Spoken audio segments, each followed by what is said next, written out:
two after one. All right. So for those that joined, welcome. Just by way of quick introduction, I'm Randy Hulsey, Director of Sales and Marketing here at the Broadleaf Group in the greater Houston area is where we're headquartered. And Broadleaf is a value-added reseller that's been in business for a little over 21 years now. And we help our customers with, everything from the desktop into the core, right? And a lot of things in between. And one of the big things that we've been focused on here at Broadleaf as of recent is AI. I mean, it's a huge buzzword. Everybody's talking about it to some degree, and a lot of people know more about it than others. But Broadleaf is here to help our customers on their AI journey, and there's a lot of moving pieces in there. And we do that kind of by way of partnering with Paul Kirchoff, who is on the call as well. Paul is with Shokworks based out of Austin, Texas.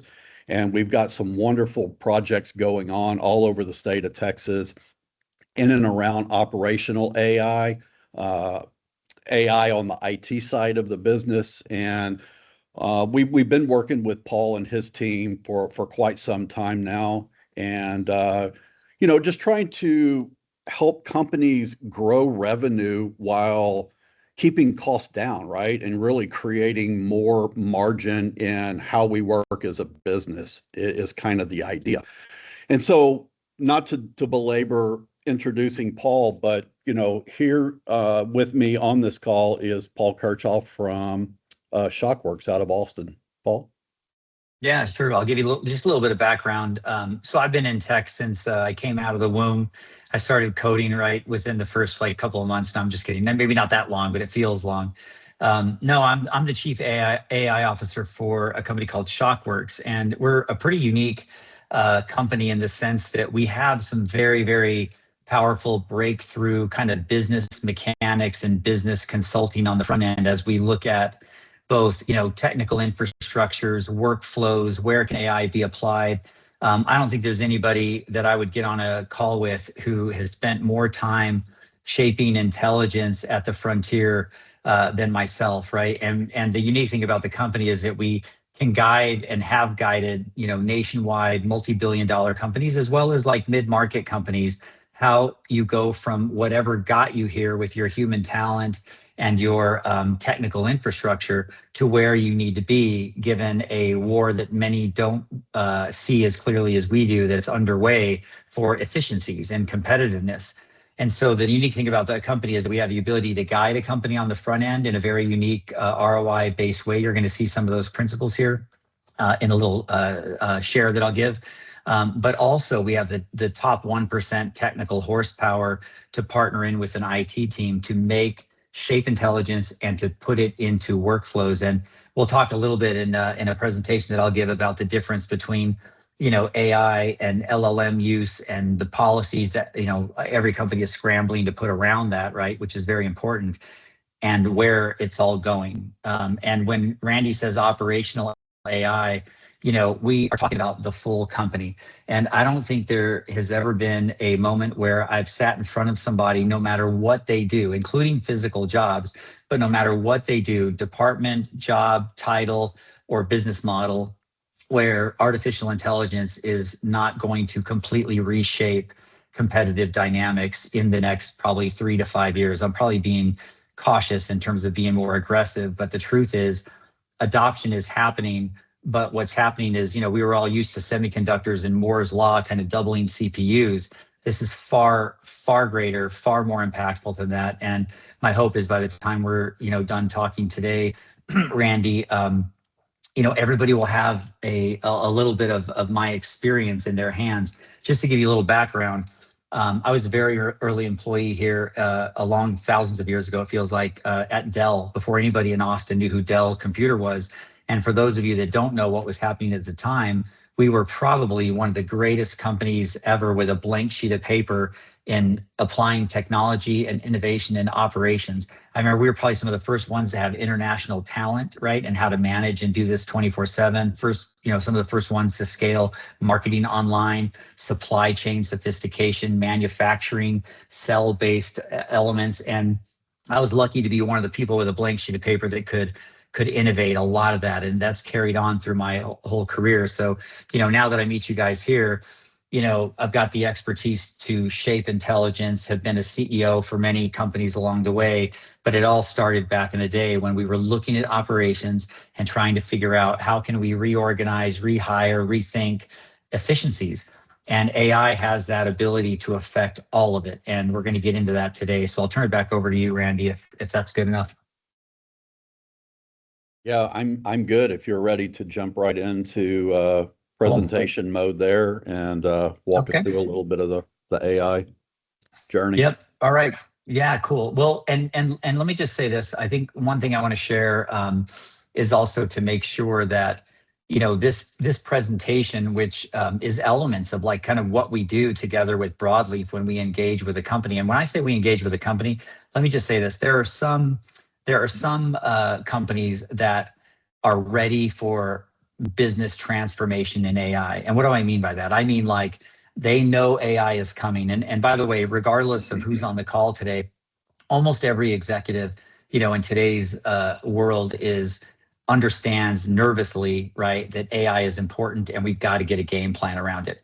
But what we're seeing is that the gap between I know AI is critical and we got to get moving on it to knowing how to transform your entire business, it's a pretty big gap. But there's a reason why, people hire us, right? Because we have methodologies on where to start and what to do and how to shape intelligence and all that kind of stuff. But I think what's important is getting started. So I'm going to share some of the things that I think are, critical to consider, as we go through what to think about when your company needs to start the transformation process. And trust me, like, I'm one of these people where, I used to sit in meetings and when somebody used the wrong acronym, I'd almost tune them out in 2 seconds. So I don't mean to use acronyms here that, to try to sound fancy, because I think at the end of the day, one thing that I pride myself on, and so does Broadleaf and Shokworks, is actual results, right? Because let me just tell you, there's a lot of people on this planet that even have great followings and influencers and everything else, and they can spell AI 90% correct, 90% of the time they can get it correct. But I think all that matters in business is results, right? So what I'm going to share with you are things that we have seen, considered, and deployed in order to make sure that the results are actually realized. Otherwise, it's a giant waste of time. And I just want to say something that you guys probably already know. But if you don't, this is important, right? The reason this moment is different than all the technology waves before us is really the bottom line statement here, right? This technology scales human judgment, right? And if you think about it, everything that came before us, right? From, CPUs and semiconductors to software, you could throw SaaS in there, those things made the organization of information and data more readily available so that we could access more. But then you've got automation that was executing known steps. Then all of a sudden here comes generative AI, and all of a sudden we're like, wow, this thing kind of acts like a human because I can tell it to do something and it does it, as long as I tell it what not to do, it does everything that I need to. It can create, it can analyze, it can transform. Operational AI is when chunks of the business are governing themselves, right? That's a big statement, but governing themselves as if you had your best human talent able to scale, right? And that has been a barrier for every single company in every department and every job. And what's interesting is that the reason this moment's different, and I think this is a very important thing that I want to back with a story, is that companies that are successful, regardless of their business model, regardless of their decision making, they typically have some of the best talent, right? Because many times you can afford the best talent. And so what you do is you invest in technology all around that human talent so that at some point they are being as efficient as possible.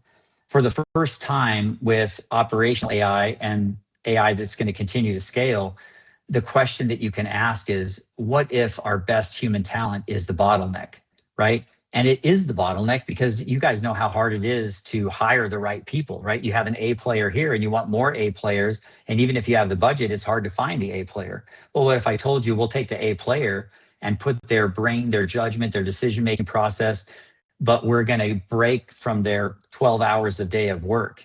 And they're going to be even more intelligent, seeing more data, detecting more things. Now, you know, from an AI perspective and from a human perspective, you don't have to hire the same amount of A players. You can hire less players because you're making your players electronic in some strange way. So I think that you guys all understand this, but this is why it's so important. And the truth is, even from an AI adoption standpoint, and you're going to start to hear this word, I think, more and more soon, you know, like where we've been on the left side from an AI capability are these LLMs. And by the way, it is no problem, and high fives to anybody who is deploying LLMs more and more throughout their company, right? Now you got to be careful on, you know, training and use of sensitive data and everything else. But, you know, the truth is the more people that can use their expertise to tell a collaborative, you know, AI element to do something, and it uses its intelligence, which is getting better and better to respond. I mean, you're scaling that human person, right? And if you connect the LLM to data, now that, of course, you can even shape that agent, that copilot. I don't mean necessarily Microsoft, but we'll use that word copilot. You can shape it with job level of intelligence. So you're making everything more and more, efficient. But if you were to think about a company as a tree, and you've got roots and the trunk and the branches, the people are the leaves. So we're really making the leaves more efficient, which is a benefit. And obviously, you know, you guys all on the call have touched this, and the adoption is getting more and more in the enterprise.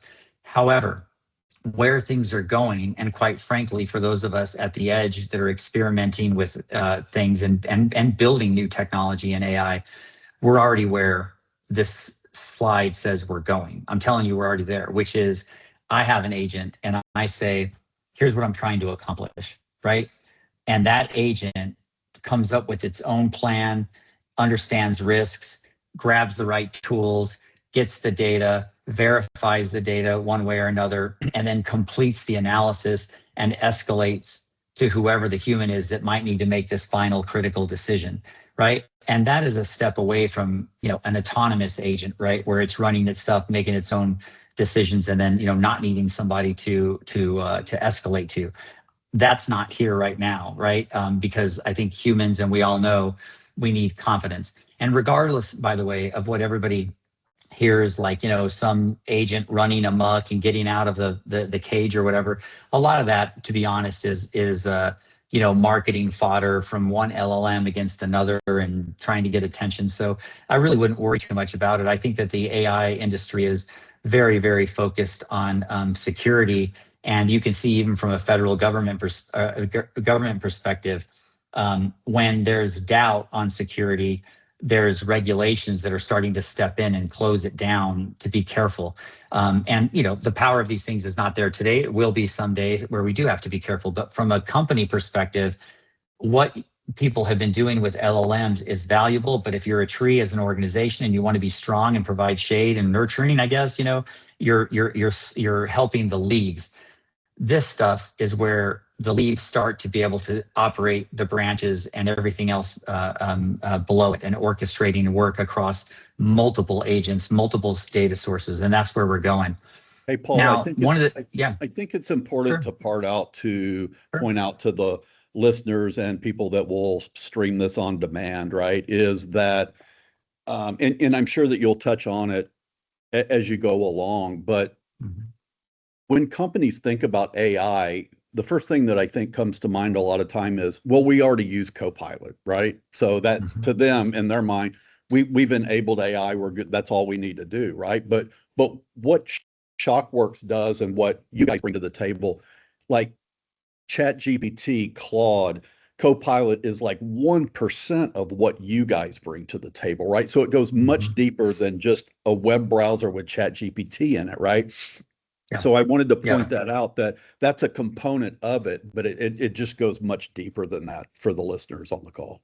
Yeah, that's a good point. I mean, listen, you know, if there's many people, including maybe in your company or people that you could hire, and for us, we could close our eyes and deliver world-class, Copilot, custom GPT type stuff that understands the business, understands the role the person has, connect it to data, and have it make the person far more efficient, right? But the reality is, like I said, with the tree, those are the leaves. But if you think about something, I'll give you an example, like compliance, right? In a weird way, compliance is like a great use case for AI, right? Because at the end of the day, compliance officers, which we've worked with in all regulated industries. I mean, everything from financial services to healthcare and different layers within it. But the reality is that compliance is tricky, because what you really want to do if you were going to be very, very compliant on everything is you'd want to have always on compliance. Well, how likely is it that a compliance officer and their small staff is going to catch every electronic movement of data, every electronic communication to know whether we're saying something we shouldn't, every contract that's ever been signed in case there's conflicts? I mean, who knows like what those requirements are? But the truth is, if I took a compliance officer and I took that compliance officer's judgment and the company's guardrails and preferences, and then threw in all of the legal requirements, right, all into one item. If you did that with a ChatGPT, a Copilot, I mean, you might be able to do that to make that compliance officer sharper. But what you really want is the compliance officer knowledge of all of that stuff in the flow of data. When an email goes out, it's compliance agents looking at it and going, yep, that's good, that's good. Oh, shit, I got to grab that one, right? Or, hey, there's something happening over here. So you can't do that with an LLM agent, right? That's a different agent. This is kind of when people start talking about going from like Copilot, metaphors where a human's using it, to agentic in the workflow. When something passes from here to here, there's an agent that has a certain skill set that's monitoring this, right? That's what you're talking about. And by the way, one of the biggest things that people have to worry about in as AI becomes more adopted, not just with LLMs and usage, by the human side of things, but also embedded within your operations, is costs, token costs. And what that means is that sometimes LLMs are not necessary, right? They're overpriced, and you may not want to send sensitive data out no matter what their licenses are or their encryption or whatever. You may want a small language model. You may want to customize your own model, and there's choices of technologies there too. So there's lots and lots of things to consider. And you're right, Randy, just to share, a lot of times, we'll meet companies that will say, oh yeah, like we've got an AI strategy. Oh yeah, really, what are you doing? Well, we just got a company license for, Claude, or a company enterprise license for whatever. And in my head, I'm thinking, hey, great first step, but that's the first step, right? What you need to do is start looking at your workflows of what is driving your business. Because if you take the compliance officer and you reduce the amount of lawsuits you're in because this thing is ever present, which is not possible with human talent or automation or whatever, then all of a sudden you just change some economics for your company. And I think that's the point you wanted to make. And I think by the time I'm done, everybody, whether you use some of what I'm sharing and go your own way, or you need, experts like us and Broadleaf to come in and get this stuff done for you as a partner, you'll come away with some of that. So did you have anything else you wanted to add to that, Randy, or is that good?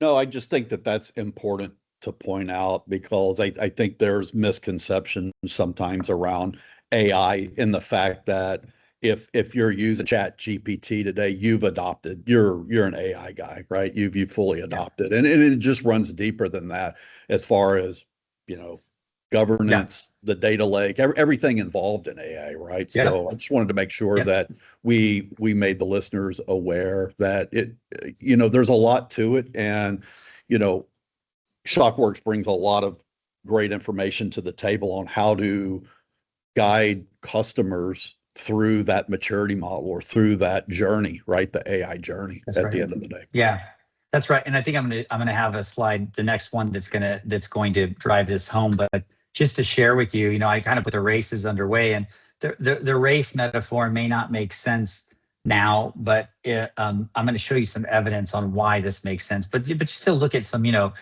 key players in financial services, oil and gas, manufacturing, I mean, these are folks that have the horsepower and the technical chops, right? I'm sure they're working with people like us, but the fact is, like, they're already reducing costs with predictive maintenance, right? AI that understands the machines, the flow of what they're doing, and making sure that it's predicting, replacement parts before, a well, times out or whatever. And you've got JP Morgan using their own LLM suite to fire up 200,000 employees, making that many people more efficient. BMW, right, is using AI for quality guidance. I mean, not only are they using AI to track tons and tons of data, but even on the shop floor, which we've deployed as well, they're using cameras that are looking for defects or workmanship errors visually, right, that a human may not have the patience or the focus or the ability to see. And so there's this over and over and over these, you're starting to see bigger spot uses. And when the way they're doing this, well, I guess except for like one of the use cases here with JP Morgan is not, Claude, right? I mean, regardless of how efficient their operations and their business OpEx people are, these are agents that what Randy was talking about, that somebody like us would come in, understand the data, make sure that everything's tight, and then shape the intelligence and put it in the flow of work. And I think that's what's most important. And the reality, because we're doing this all day, every day, I kind of opened with saying this, is that it does not, I mean, we're working with manufacturing teams like logistics and supply going across the border where their paperwork can get them fined and delay deliveries and everything else. I mean, every single one of these areas, which is just a couple, has the opportunity to take a workflow that is happening today, right? Where you may have multiple people, looking for data, getting the data, manipulating the data, and making a judgment, and then doing something with the data, which is a lot of what us humans do. Those are all possible to be run with specialized intelligence, right? These agents that are in the flow of the work.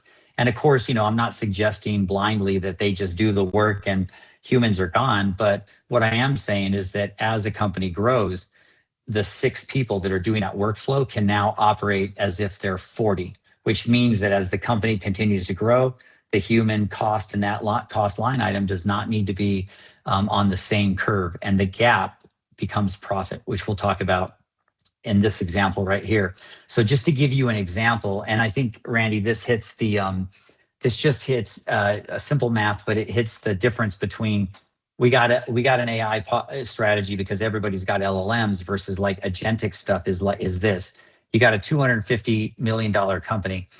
Company A, it's a competitor, grabs these isolated tools, right? So we're giving this group this LLM, we're giving these other ones this LLM, they're enterprise license, right? So technically we're doing AI, and maybe we've got some SaaS models or SaaS applications that also have an AI element, right? AI for Salesforce or whatever. Well, the reality is if you take a look at the total workflows in a company that makes that company what it is, right, human or otherwise, the application of these isolated tools, right, is going to give some efficiency. So if you take a $250 million company and they get 5% efficiency, you may end up having a $1 million gain. So it's super valuable to do that. But if you're another competitor and you decide that you're going to build an operational AI capability, because AI can transform not just people's jobs, make them more efficient, but it can actually scale human talent across, all of these things. If you were to apply that to 20%, right, of a $60 million cost, I should have said that over here, you're going to start to gain not only more efficiency dollars, right, from not having to hire the same amount of people, but there's side effects, right? Like the quality one that I just gave you. If you can put an always on visual inspection on cars coming off the line, right, or you're predicting failures, just this line item that we see a lot in every manufacturing or service delivery of reducing rework, downtime, errors, there's another gain that is going to fall to the bottom line because you have higher intelligence, greater specificity, you're catching things before they become a problem, right? And then of course, if you're applying it to sales and marketing, which there's tons of elements there, you can have a $17 million gain versus one. And the whole point is not to argue what assumptions might have gone into this. The whole point is competitor A is like, we've got an AI strategy, LLMs for everybody, maybe using the tools that come to us. Competitor B is breaking apart their workflows. They're doing what competitor A is doing, but they're starting to embed agents that scale your best person looking for quality issues, right? Prospecting or generating content, whatever it may be. And the difference between this and this is investments in sales, investments in marketing, investments in growth, right? R&D, which means that over time, with the same amount of people working at both companies, competitor B is going to be in a structural advantage where if they wanted to take these gains and pass it along to their customers, they're going to grow, and they can grow far more profitably than this guy. So the reason I say race and like this is kind of a war that started or whatever is because whoever understands, again, you're not going to transform your whole business in one shot. There's a method which we're going to get into. Whoever understands this picture, you can understand how this is not a luxury of having a faster processor and a server. This is for all the marbles, right? And the faster you get going on this 20% across the full set of your costs, the more you're going to be in a position to win later. Again, one company buys tools, the other redesigns how the business operates. And so let's just switch gears for a second. So when we first come in and talk to a company, and again, I'm sharing this with you as if, because some of this you can do yourself. The very first thing to do is to understand what were our assumptions before, somebody like me or our company walks in the door, right? Well, here's our 3-year plan. Here's our cost to serve a customer, our KPIs. Here's all these things that make us who we are, because you got to benchmark that. Otherwise, you don't have something to bounce the efficiencies that are going to come once you identify this against that, right? These are all things that matter to the business model that got us here. And once you have that, then you can start to work backwards into, okay, now if we want to start to transform what makes us who we are, we got to think about infrastructure, workflows, what systems do we have, where is the data? We'll get into this in a second. And of course, down here in this little PS thing, sometimes when you meet a company, it's not just about what are the numerical mechanics that make you who you are.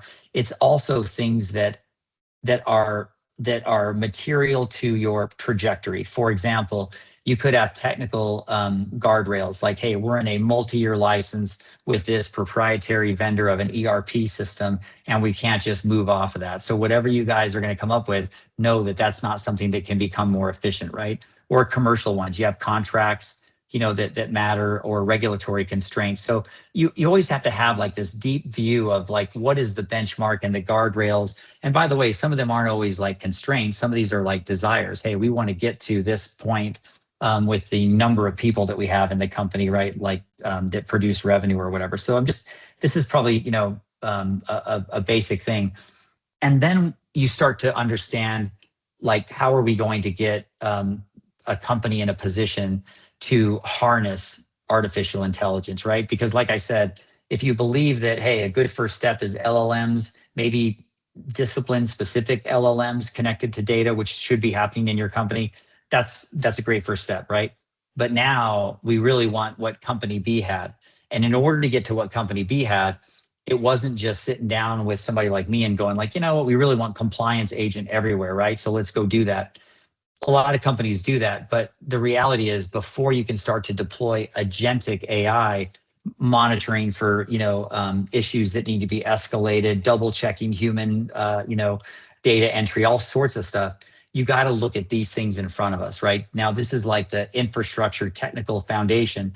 And what we always find is that whatever the answer is that comes back in terms of where are we, it's always okay, right? Because what you'll find is that the technical infrastructure, servers, networking gear, security, all that kind of stuff, and data for sure, is an evolution roadmap itself, right? But what I can say is that data is usually the number one thing that everybody's got to figure out. And the reason why is because for 30 years, we've all grown up with these different SaaS models all over the place. Now, your company may have already taken the step to have a data warehouse or a data lake, which makes AI much more powerful and much better.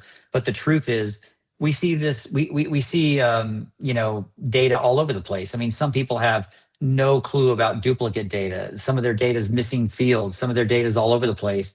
But eventually, a little bit of data hygiene, and this is stuff we help people with, but a little bit of data hygiene, removing duplicates, and then getting stuff into a data lake is going to set the company up for massive growth potential and efficiency gains much faster once this stuff is done. So I just wanted to make the point that, there's an infrastructure snapshot that can help AI be the best it can, no matter what type of agentic, benefit you want to layer into any part of the business and any department and any workflow. And it usually is, you want to make sure that your data is as clean as possible, and it's also reachable. And just so you guys know, you might already know this, but the LLMs and agents are, they're now able to connect to APIs and find the data wherever it is. That's not a big deal. And they're also, by the way, with MCP, that connection, they're able to start moving the dials if you really wanted them to. If you wanted to give them the ability for me to say to an agent, hey, go create this new product in our Shopify store or whatever, it could do that. If I gave it the connection, if I gave it the credentials, it could go and start moving software dials just like a human could, right? But at the end of the day, the best thing to think about is no matter what happens with all of this elements, and these are all things, a few that we look at, because you've got to have a technical architecture understanding before you get moving on AI and what you need to do there and how it may evolve. Data is usually the number one thing that everybody has to think about. Number one, where is it? How clean is it? How can we trust it? And then let's get it into a place where no matter what agent needs it, it can get to it easier and easier. And we can talk about more about this a little bit later on. But that's something that every business is going to have to evolve as well.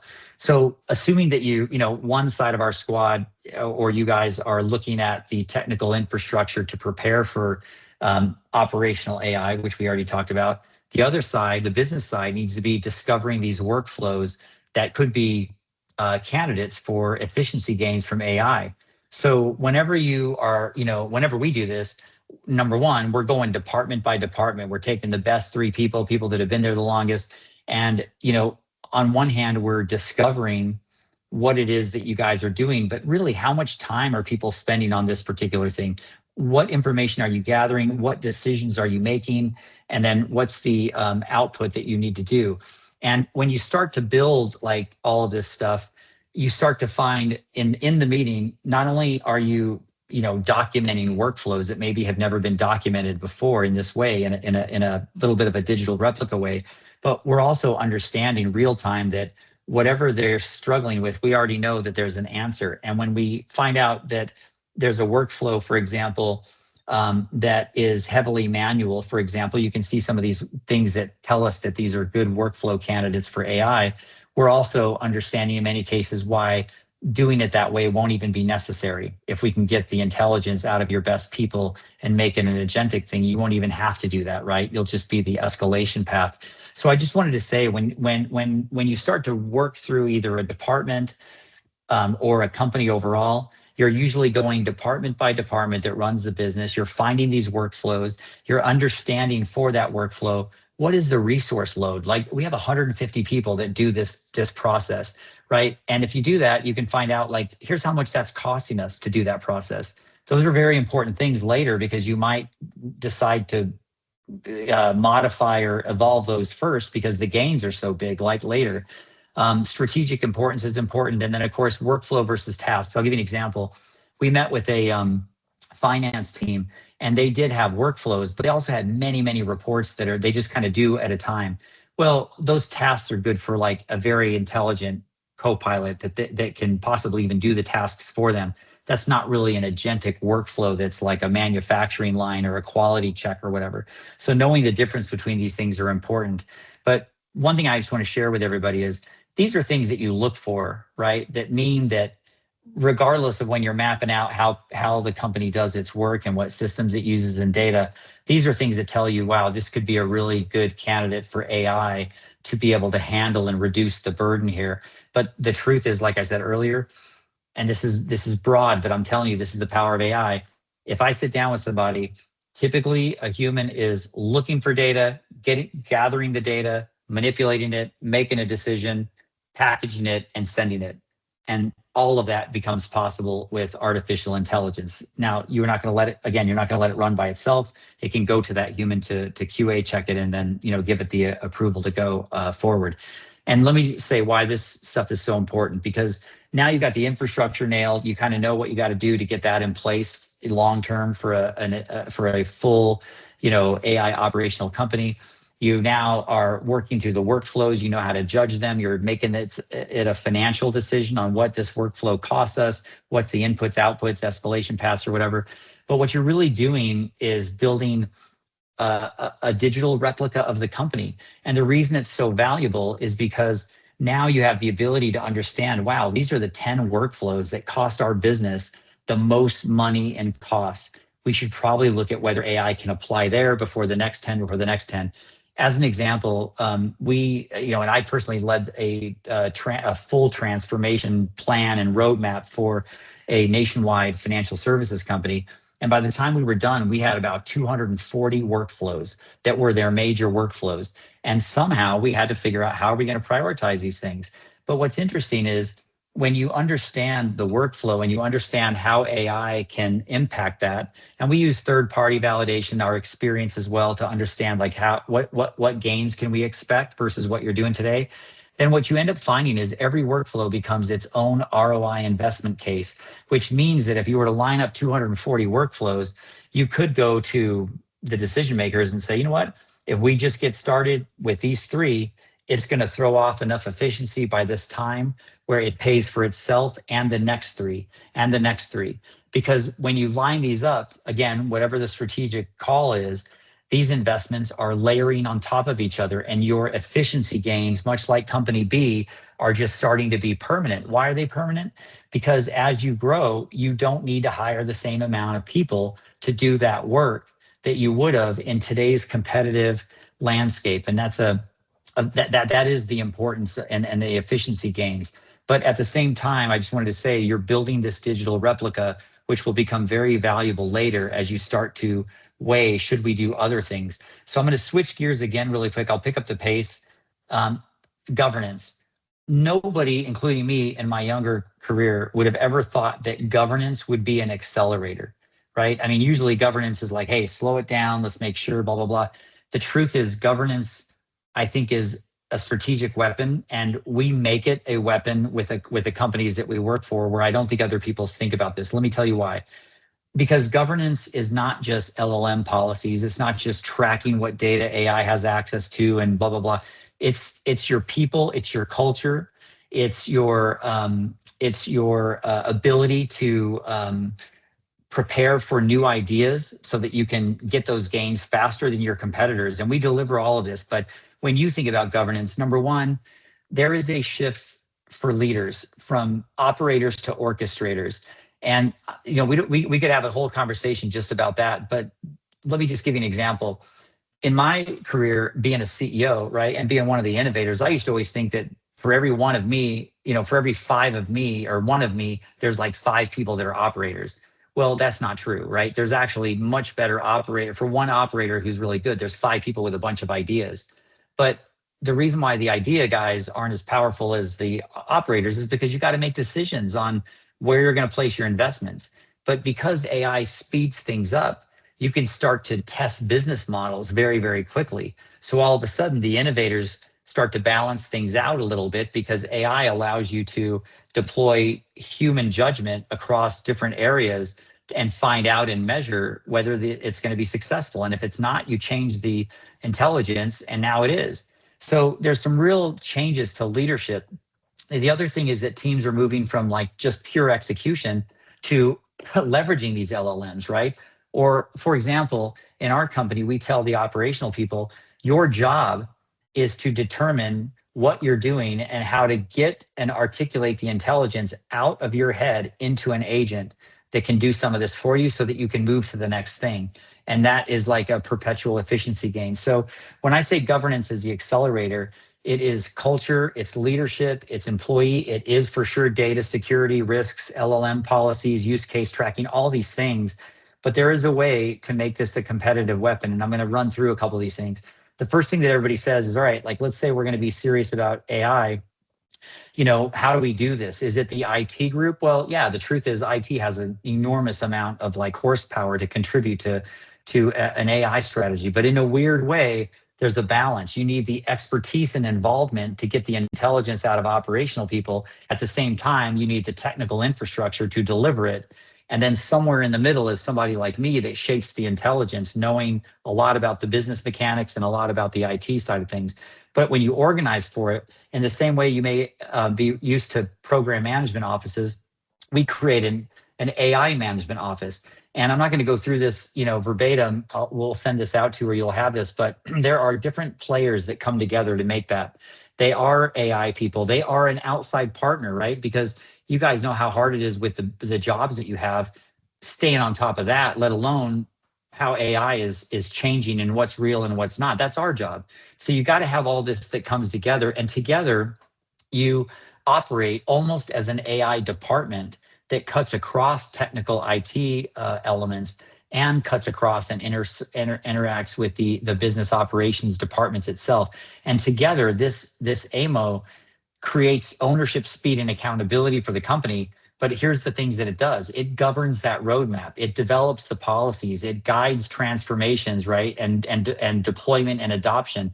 It tests everything new that everybody's coming up with, and it reports to some level of a steering committee. And this is what's necessary, because a lot of times you'll see, somebody will assume that it's the IT group, but they got their hands full, right? Running the business and participating in this. And operations folks, may not have the technical chops to understand this. So this is the way to do it.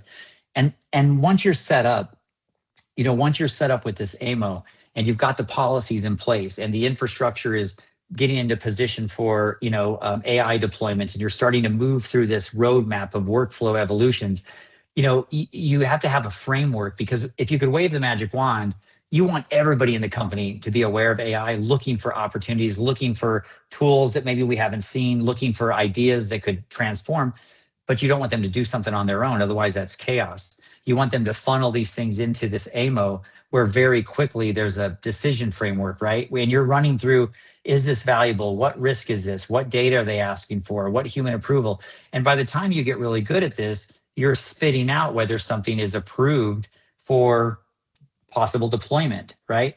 But here's the deal. When you put that in place, the question is, what does it mean, speed to deployment, right? Speed to deployment, man, we all want that. Why? Because if it gets adopted and it works, we just gain more efficiencies, which gains our competitiveness, which lets us put a bullet in the other competitor. Well, the reality is you got to have a way to do that. So let me bring you back to the digital replica. Now you've got everything set, the company's operating, you're moving down this list, you're transforming the business, and now you start to tell your people, which is an investment in an empowerment move, start giving us ideas. Now here comes the ideas. They're going through this decision gate with this methodology. And now what happens is, how do we know we should bother the production environment? Well, the reality is, you already have started to build a digital replica of all the workflows. So now you can start to understand, hey, if we use this tool or deploy this agent, it's going to affect and possibly incrementally impact these 5 workflows, which means that we can now start to make it a marketing decision, a financial decision on whether we should continue forward. If it looks like it's good enough there, now you need a sandbox environment that replicates production so that real people can deploy it on real data in a safe environment to validate that those gains are going to be, we're going to have confidence in those gains. And that whole thing, the AMO, the responsibilities it has, the decision framework, the digital replica testing, and then immediately into a sandbox environment, whoever does that the best is going to have a speed to efficiencies, a speed to financial gains. And as fast as AI is moving, anybody who doesn't have that is either going to be frozen with a company A, hey, we've got LLMs everywhere and we're good, right? And they're going to get clipped soon enough, or they're going to be frozen because they're not organized to handle the evolution of AI and all the places that are coming to the company. So this is a very important thing for governance. And by the way, everything that we do, and I think this is going to be here for a while. agents and intelligence is getting to the point where, for sure, if you have enough confidence, you can let it handle stuff, in an autonomous way and make decisions and do things. But for the large majority, I mean, really, almost everybody we work with, we suggest, regardless of how enthusiastic people are, hey, no matter what we're doing, recognize where humans have accountability, where the company has financial exposure, compliance, legal risk, or customer impact, which could be touch points or whatever. And you've got to have a human in the loop, right, to verify it. We can get AI to do all the heavy lifting to a degree no one's ever seen, and help the company realize these gains. But let's be very, very careful. And then one day when performance and the level of confidence in the output is irrefutable over time, you can make the decision to take it to a level of autonomy. And these are the last couple of slides, and then we'll close off with whatever questions. But where is all this going, right? So we know that generative AI and these copilots are getting smarter. They're connected to data. Maybe you can connect them too with these agentic workflows. When I say agentic workflows, I just mean that, like, I might tell my custom GPT or Claude, hey, let's ideate on a thought leadership blog. Okay, great. Now write the blog. Now send it to this other agent that's going to transform it into some graphics or an infographic, and send that to the next agent, and then bring it back, right? So these are like the replication of a chain of intelligent brains that replicates what your company might be doing. These are important because it's where everybody's starting to get more sophisticated inputs, and the outputs come back. But it's not necessarily operational AI where you're embedding compliance that's always on, looking at everything, right? That's for stuff that we do. But I think what you can expect is, how do you take these agents and put some governance around it, right? Agent security. These are all things that are happening now a little bit, but they're going to continue to come. And then obviously this human to agent, right? Like, there's technologies that are going to start to, for better or for worse, they're going to start to monitor the decisions and the communication context and the use of data and programs and everything, because you can use observation to train an agent how to do that work, right? And again, just as a little side note, personally, I don't really necessarily always, I don't want to be involved where my skills or our skills are used to, dismount thousands of people from their jobs. But we do want to be involved in things that can take your people and change the nature of their work so that they become a scalable orchestrator of agents, right? And that is the case that we see in almost everything that we do. Of course, sometimes if you put a server in a really badass agent in customer service, right, it can do everything in all channels that maybe 600 people can do. A company has to evolve like that, right? And we will carry a company that way. But ideally, humans aren't going anywhere for a while. I think that humans are in control of financials. Regulations affect humans, and because of that, you'll see AI start to do more and more work. But eventually, giving an agent too much autonomy, I think, is actually going to be a human gate. And where we're going a little bit later for most people, but we're actually there and pioneering some of this, are these semi-autonomous agents and teams, right? Agent to agent coordination is going to happen. Give you an example.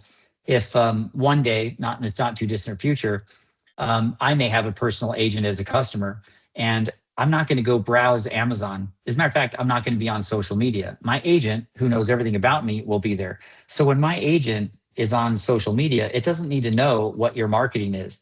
If it sees something that it thinks that Paul wants, it just needs to talk to your agent or your data to find out what the deal is. And then if it's worth it and clear something, it'll come tell Paul what to do. Well, these agent to agent things are also going to be in B2B, right? Coordinating, shipping logistics that may be off track, right? Trying to work on what the thing is. So these are all things that are coming. And then something that I'm personally, kind of pioneering, but you're going to hear more about it, is this element of organizational intelligence. And what I'll say is, in the same way that all these agents that people use, or they're building these workflows, are valuable. There's a reason why when you drive your car down the street, your car and the other cars know what to do. There's stop signs, there's lights that have red, yellow, green, there's rules that are in our heads. That is a level of intelligence that orchestrates complex systems. So what you'll start to see soon, and maybe, and on another day we'll show it to you, is there's an organizational intelligence that runs our businesses, escalation paths, ratios, KPIs. Well, what if your agents knew those and operated within those? They could do a lot more freedom because they're working towards a goal and they're staying within the coordination intelligence of the individual intelligence levels. So I think you're going to see that coming as well. And final slide here is, what would I do like if I were you, but depending on where you are right now? I think number one is I would take some of the learnings here and organize yourself for AI, right? It's not a partial job for any one, department. It's something that you have to organize yourself to win. And number two, and I'm not saying this is self-serving, I know, but I don't mean it that way. I would partner with somebody like us or whoever, because our job is shaping intelligence every single day and getting it out of a company's structural operations into something that can deliver these efficiencies over and over and over. And the way we work is, we're like a permanent partner that just, we have to earn it month after month, but we deliver these efficiencies. So I would get ready for it so that you have a plan. It's well thought through with some of these principles. And then the other thing is, I think there's two things. Is like, number one is I would look at one of these major workflows and get moving on it. There's no reason. The gains are there. You may not know how to do it necessarily, but they're there to be had there. And because we're in a little bit of a race from a competitive standpoint, there is no reason to wait on that, but to do it right within the context of a plan, right? A financially driven plan where every move earns its own way and the next one behind it. That is absolutely possible. We're doing it every day. And the last thing is, this is a moment of disruption.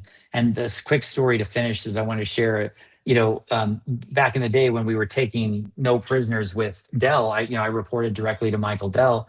And one day we're in a room and he says, hey, number one, we need to operate with a healthy dose of nervous paranoia. And the reason why is because if we operate like we might be caught at any moment, we're going to keep pushing and pushing, even where there may not be a reason to do it. So we all kind of understood that. But what he also said is, the thing we have to worry about is not the fish in our pond. It's the fish growing wings in another pond. Because if we don't see that and something else is evolving, then it could enter our pond with advantages that we don't have. And those two things I'll never forget, right? Guided like my entire career. But I can tell you right now that if you were to think about what we just talked about, you have the potential to be the fish with wings, and we happen to be like the wing maker. So it's a moment of part of the steamroller or part of the pavement, but that steamroller is coming down the road one way or another. So I think we'll end right there, if that's okay with you, Randy. The thing that makes this partnership unique is the ability to deliver, because of our unique company's expertise with infrastructure, networking, security on the Broadleaf side, and the ability to guide and deliver technically efficiencies across every aspect of a business is what makes us unique. So I'll stop right there and we can wrap it up or talk about some other things as well.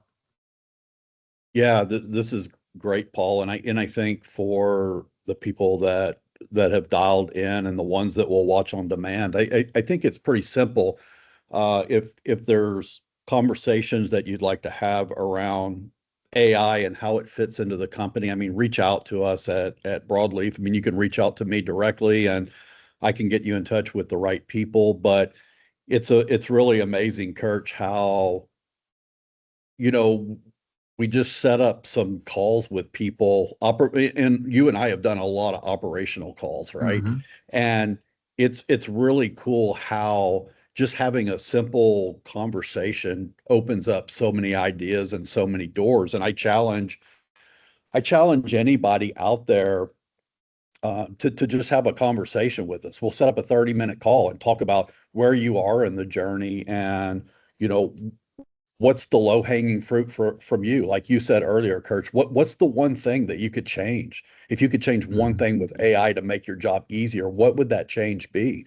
Right. And the conversation really just begins there, and it morphs. Maybe it goes nowhere, and that's fine too, right? But I think you walk away with an understanding of, okay, now is maybe not the time, but I'm armed with enough information to know what my next chess move is going to be here, right? I know that there's great partners out there with Broadleaf and Shokworks that can help in that journey, right? So I just challenge our prospects, our customers to pick up the phone and let us know how we can help. Let's just have the simple conversation, right?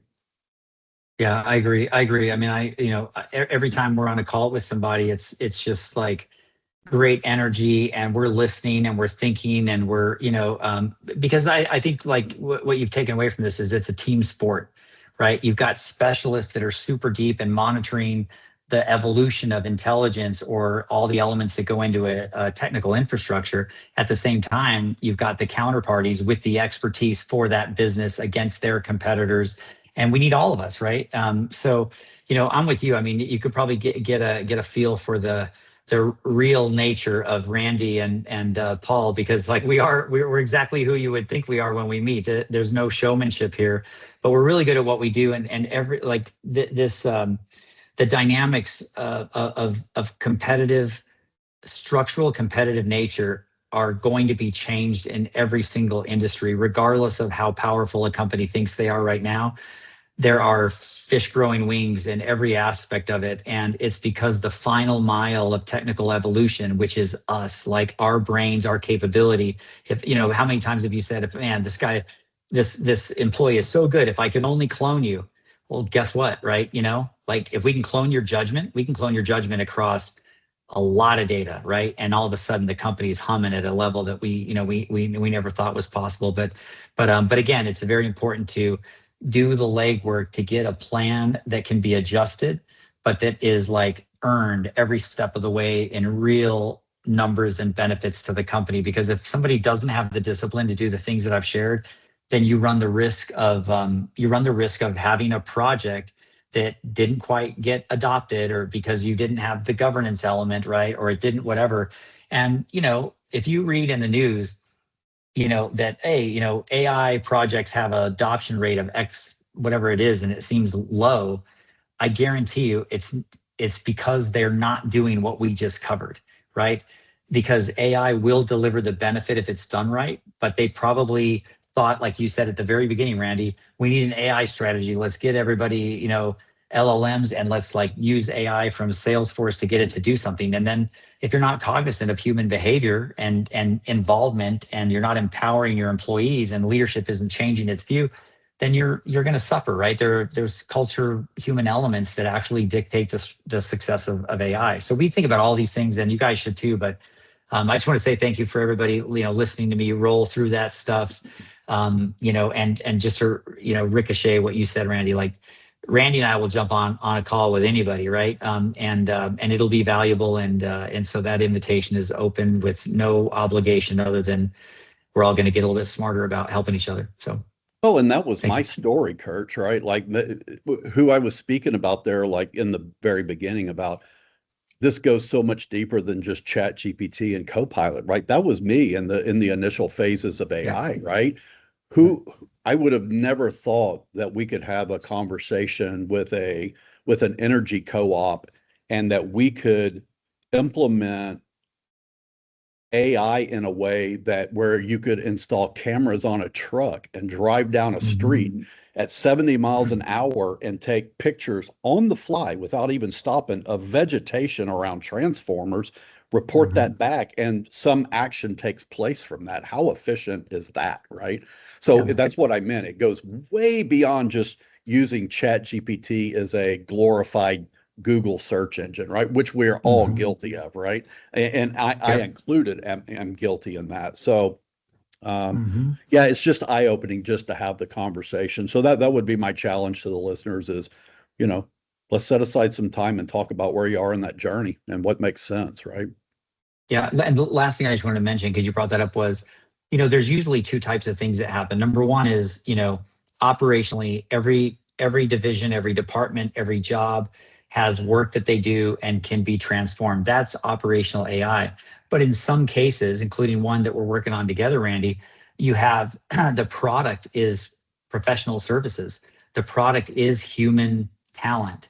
And we're involved in some things where we're building not just a agentic assistance for the human talent, but we're transforming the service itself, because that company will have a intelligence layer that is helping the company do what it's doing.